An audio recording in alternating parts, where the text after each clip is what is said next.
नमस्कार दर्शक मित्रों, मैं आपका स्वागत आपकी YouTube चैनल में करता हूं, जहां पर विविध पर्वों के और त्योहारों के भी वीडियो बनाए जाते हैं। राशिफल तो रहता ही है और एक स्पेशल प्रोग्राम के भी वीडियो रहते हैं।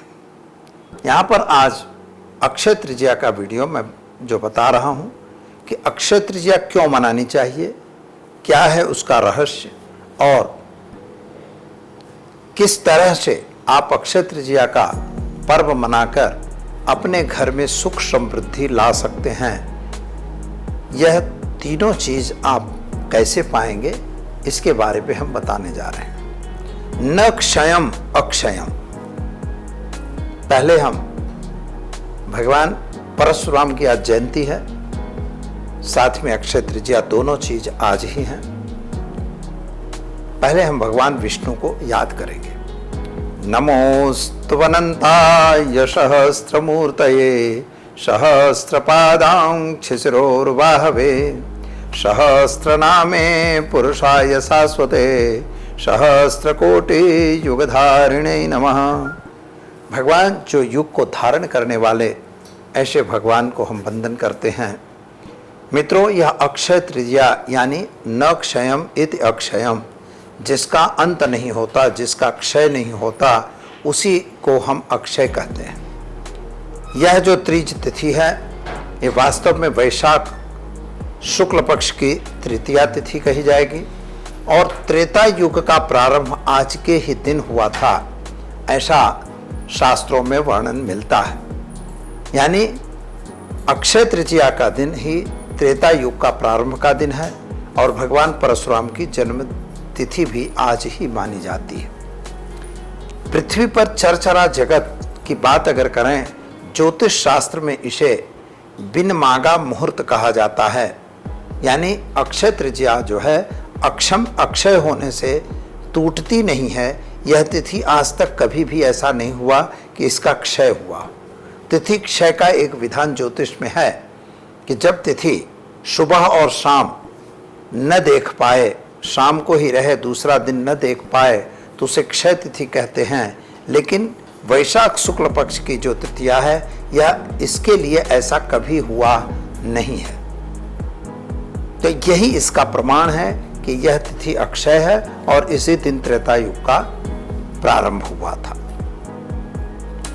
इस दिन को ऐसा माना जाता है कि जो कुछ भी हम करेंगे, जैसे आपने दान दिया तो वह दान अक्षय रहेगा, आपने किसी कोई पुण्य काम किया, वह पुण्य काम भी आपका अक्षय रहेगा, किसी को आपने भोजन कराया, वह भी अक्षय है, आपने अगर कोई वस्तु, सोना है, चांदी है या कुछ भी चीज़ आप खरीदते हैं, तो वह भी आपके घर में अक्षय रहेगा। इसलिए इस तिथि को हम विशेष महत्व देते हैं। शास्त्रों के हिसाब से इस तिथि में भगवान विष्णु का पूजन किया जाता है, माता लक्ष्मी का भी पूजन होता है, आपके घर में कुछ वस्तुएं खरीदी जाती हैं और शादी ब्याह के संबंध में भी इस तिथि को महत्वपूर्ण माना जाता है। यानी इस तिथि को कोई मुहूर्त देखने की आवश्यकता नहीं है, कोई लग्न या कोई चंद्रमा देखने की जरूरत नहीं होती, आप अपना कार्य कर सकते हैं। और मुहूर्तों का प्रारंभ भी आज से हुआ। भगवान बद्रीनारायण का पट भी आज खुलता है। बद्रीनारायण के बारे में तो जान जाता है कि जब वह पट बंद होता है, तो जो पट बंद होने के बाद आज जब खुलता है, तो वहाँ पर फूल, मालाएं और साथ में घी का दीपक जलता रहता है। यानी 6 महीने बंद के बाद भी वहाँ दीपक बंद नहीं होता। यानी भगवान नारद वहाँ पूजा करने आते हैं, ऐसी एक मान्यता है। तो जो यह सत्य दिखता है, तो आज भगवान बद्रीनारायण का पट भी खुलेगा, हिमालय की 4 धाम की यात्राएं भी शुरू हो जाएंगी। यानी यह पर्व एक बहुत महत्वपूर्ण पर्व माना जाएगा। मित्रों, घर में लक्ष्मी को स्थिर करने के लिए हमें क्या करना चाहिए? तो जैसे श्री सूक्त का प्रयोग है, श्री लक्ष्मी यंत्र का प्रयोग है, यंत्र वगैरह धारण करना चाहिए, कुबेर कुलड़ी होती है उसका पूजन करना चाहिए और घर में छोटे बड़े हवन वगैरह करते रहना चाहिए। यह अक्षय तृतीया का पर्व अत्यंत महत्वपूर्ण पर्व इसीलिए है। अगर आप कुछ ऐसा चाहते हैं कि आपके घर में स्थिर लक्ष्मी प्राप्त रहे तो आप यह एक छोटा सा प्रयोग जरूर करिए और घर में लक्ष्मी स्थिर जरूर रहेगी। सबसे पहला यह प्रयोग है कि आपको नियमित रूप से अपने पूजा स्थल में गूगल की धूप देनी है। दूसरा यह एक नियम बना लीजिए कि आपके घर में घी का दीपक अवश्य जलाइए। भले वह 5 मिनट ही जले, लेकिन दीपक जलाना जरूरी है आपके पूजा रूम में, अपने घर में। अगर लक्ष्मी को अक्षय रखना है, लक्ष्मी आपकी टूटती नहीं है, यह देखना है, तो यह भी आपको करना होगा। जो भी आपके इष्ट हैं उनका पूजन जितना भी हो सके उतना आप करते रहिए। और एक सामान्य प्रयोग है जो अक्षय तृतीया के दिन आप कर सकते हैं, और उसमें 7 गोमती चक्र, 7 पीली कौड़ी, 7 कमलगट्टे और 7 काली हल्दी उस पे रखना है और कुमकुम से उन पर चंदन लगाना है। ऐसा करके और ओम ह्रीम नमः इस मंत्र का जप करना है कम से कम 11 माला, और उतनी ही इलायची और लौंग दोनों चीज उसी में रखनी है, यानी 11 लौंग और 11 इलायची।